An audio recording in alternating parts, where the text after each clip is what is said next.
আজকে চলে এসেছি তোমাদের সামনে আরআরবি এনটিপিসিতে আসা প্রিভিয়াস ইয়ার কিছু কোশ্চেন অ্যান্সার নিয়ে ডিসকাস করতে আরও একবার লাস্ট টাইম সাজেশন। আজকের প্রথম প্রশ্নটি হলো মোহিনীআট্টম নৃত্যশৈল নিচের কোন রাজ্যে জনপ্রিয়? এটা হচ্ছে রাজস্থান, তেলেঙ্গানা, কেরালা না কর্ণাটক। সঠিক উত্তরটি হচ্ছে কেরালায়। মোহিনীআট্টম ভারতের একটি শাস্ত্রীয় নৃত্য যা হচ্ছে কেরালায় বিকশিত এবং জনপ্রিয়। এবং মোহিনীআট্টম হচ্ছে এই নাচটি মোহিনী শব্দ থেকেই এসেছে। মোহিনী মানেই রয়েছে ঈশ্বরের বিষ্ণুর অবতার রয়েছে। এবং নিচের কোনটি লোকনৃত্য নয়? মোহিনীআট্টম, লাবণী না কালবেলিয়া না রাউত। সঠিক উত্তরটি হচ্ছে মোহিনীআট্টম। নিচের কোন জোটটি মেলেনি? লেজিম মহারাষ্ট্র, ঘুমার কেরালা, মহারাষ্ট্র সেটা হচ্ছে মণিপুর না নাটি হিমাচল প্রদেশ। সঠিক উত্তরটি হচ্ছে অপশন বি ঘুমর কেরালা। ঘুমর কোথায় হয়? রাজস্থানে। ঘুমর কোথাকার লোকনৃত্য? না রাজস্থানের এবং কেরালার নয়। এই নৃত্যটি হচ্ছে ঘাগর পোশাক পরিধান করে মহিলাদের দ্বারা পরিবেশিত হয়ে থাকে। এই নৃত্যটি ঘাগর পোশাক পরিধানকারী মহিলাদের দ্বারাই পরিবেশিত হয়। নৃত্য ও বিভিন্ন কলার কেন্দ্র হচ্ছে কলাক্ষেত্রম। প্রতিষ্ঠা করেছিলেন কে? রুক্মিণী দেবী, সোনান মানসিং, সুতপা তালুকদার এবং বিরজু মহারাজ। সঠিক উত্তরটি হচ্ছে অপশন এ রুক্মিণী দেবী। ইতিহাস কলাক্ষেত্র যা পরে কলাক্ষেত্র ফাউন্ডেশন নামেই পরিচিত। এবং রুক্মিণী দেবী অরুণদালে এবং তার স্বামী জর্জ অরুণদালে, রুক্মিণী দেবী অরুণদালে এবং তার স্বামী কে ছিলেন? হাজব্যান্ড হচ্ছেন জর্জ অরুণদালেও ছিলেন একজন সুপরিচিত থিওসফিস্ট বা আদিয়ার। চেন্নাইতে 1936-এ কলাক্ষেত্রম প্রতিষ্ঠা করেন। নেক্সট কোশ্চেন, নিচের কোন লোকনৃত্যটি হিমাচল প্রদেশে বিখ্যাত রয়েছে? অপশন এ লেজিম, জিবা না বাগুরাম্বা না নাট্যি। সঠিক উত্তরটি হচ্ছে অপশন ডি নাট্যি। নাট্যি হচ্ছে একটি জনপ্রিয় লোকনৃত্য কোথাকার? না হিমাচল প্রদেশের। বাকি কোনো নয়, কারণ হচ্ছে লেজিমটা হচ্ছে মহারাষ্ট্রের লোকনৃত্য। গিবা হচ্ছে কোথাকার লোকনৃত্য? না পাঞ্জাবের। এবং তার সাথে রয়েছে বাগুরাম্বা হচ্ছে আসামের জনপ্রিয় লোকনৃত্য। নেক্সট কোশ্চেন, ছাড়ু সিজা মাথুর নামটি কোন নৃত্যের সাথে যুক্ত? ছৌ, কুচিপুড়ি, উড়িষ্যার না মণিপুরি। সঠিক উত্তরটি হচ্ছে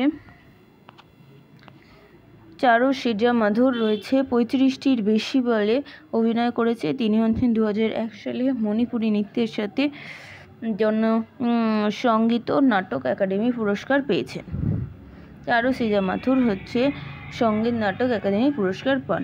নেক্সট কোশ্চেন, ওয়াঙ্গালা কোন রাজ্যের জনপ্রিয় লোকনৃত্য? মিজোরাম, বিহার, পশ্চিমবঙ্গ না মেঘালয়। সঠিক উত্তরটি হচ্ছে মেঘালয়। ওয়াঙ্গালা কোথাকার জনপ্রিয় লোকনৃত্য? সেটা হচ্ছে মেঘালয় রাজ্যের জনপ্রিয় লোকনৃত্য। নিচের কোন ব্যক্তিত্বটি হচ্ছে ছৌ নৃত্যের সাথে সম্পর্কিত? সেটা হচ্ছে বিদুষী কে.এস. জাকল্লম স্বামী না মোহাম্মদ সুবানি না সুচিত্রা এলা না গোপাল প্রসাদ দুবে। সঠিক উত্তরটি হচ্ছে ছৌ নৃত্যের সাথে সম্পর্কিত গোপাল প্রসাদ দুবে। একজন ছিলেন শাস্ত্রীয় নৃত্যশিল্পী যিনি সোভিয়েত ভারতীয় শাস্ত্রীয় নৃত্যের দক্ষতার জন্য পরিচিত। ডান্ডিয়া। নেক্সট কোশ্চেন, ডান্ডিয়া কোন ভারতীয় রাজ্যের ঐতিহ্যবাদী লোকনৃত্য?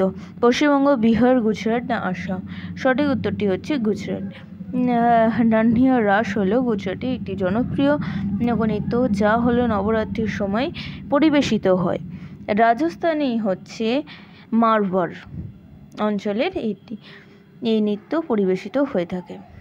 আরেকটা জায়গাতেও হলো, তাহলে কোথায়?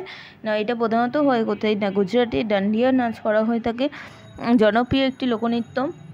তার সাথেও হয় রাজস্থানে মারওয়ার নামক একটা অঞ্চল রয়েছে যেখানে মারোয়ারিরা মেনলি থাকে, যে এখানকার অধিবাসীদের বলা হয় আদিবাসীদের মারওয়ারি, এবং সেই মারোয়ার অঞ্চলেই এই ঘুমর নৃত্য করা হয়ে থাকে। নেক্সট কোশ্চেন, নিচের কোনটি প্রাচীনতম শাস্ত্রীয় নৃত্য? ভারতনাট্যম, ঘুমরা ডান্স না বিহু? সঠিক উত্তরটি হচ্ছে ভারতনাট্যম। ভারতনাট্যম হচ্ছে কি একটি শাস্ত্রীয় নৃত্য। তামিলনাড়ুর শাস্ত্রীয় নৃত্য ভারতনাট্যম হলো ভারতের প্রাচীনতম শাস্ত্রীয় নৃত্যশৈলী এবং নাট্যশাস্ত্রে প্রথম এই নাচের উল্লেখ পাওয়া যায়। মিনতি মিশ্র কিসের সাথে যুক্ত? মণিপুরি, ভারতনাট্যম, কথাকলি না ওডিসি? সঠিক উত্তরটি হচ্ছে মিনতি মিশ্র ওডিসি ডান্সের সাথে যুক্ত রয়েছে। মিনতি মিশ্র ছিলেন একজন ভারতীয় ধ্রুপদী নৃত্যশিল্পী এবং অভিনেত্রী, যিনি হচ্ছে ওডিসি শাস্ত্রীয় নৃত্যের সাথে যুক্ত। লেজিম নৃত্যকলার সঙ্গে যুক্ত কে? কোন রাজ্য? কর্ণাটক, মহারাষ্ট্র, তামিলনাড়ু না অন্ধ্রপ্রদেশ? সঠিক উত্তরটি হচ্ছে মহারাষ্ট্র, কিছুক্ষণ আগেই বলেছি। নেক্সট কোশ্চেন, থিলানা কোন নৃত্যের সাথে উপস্থাপিত হয়ে থাকে? কত্থক, ওডিসি, ভারতনাট্যম না কুচিপুড়ি? সঠিক উত্তরটি হচ্ছে অপশন সি, ভারতনাট্যম। ভারতনাট্যমের সাথেই হয়, নৃত্যের সাথে থিলানা এই নৃত্যটি উপস্থাপিত হয়ে থাকে। ভারতনাট্যমের শেষ অংশটি হচ্ছে থিলানা এবং এই ভারতনাট্যমের 6টি ভাগ রয়েছে। আল্লারিপু, জ্যোতিস্বরম, সদ্ভম, আল্লারিপু, জ্যোতিস্বরম, সদ্ভম, ভার্ণম, পদ্মম এবং কি থিলানা, এই 6টা ভাগ রয়েছে। কোন ভগবানের পুজো করা হয় ভারতনাট্যমে? ভগবান শিবের উপাসনা করা হয়ে থাকে। এবং এটি নেক্সট কোশ্চেন, একটি ভারতীয় শাস্ত্রীয় নৃত্যের নাম হলো যা হচ্ছে ভগবান ব্রহ্মার একজন বিখ্যাত ঋষি ভারতের কাছে প্রকাশ করেছিলেন, যিনি প্রথম নাট্যশাস্ত্র নামক একটি সংস্কৃত পাঠে পবিত্র নাটকটিকে সংযুক্ত করেছিলেন। অপশান এ, কথাকলি, কত্থক, ওডিসি না ভারতনাট্যম? সঠিক উত্তরটি হচ্ছে ভারতনাট্যম নৃত্যে। এই ভিডিওটি ভালো লাগলে অবশ্যই লাইক, শেয়ার, কমেন্ট করতে কিন্তু ভুলবেন না। আজ এই পর্যন্তই রইল। নেক্সট দিন আবার বাকি কোশ্চেনগুলো নিয়ে ডিসকাস করব।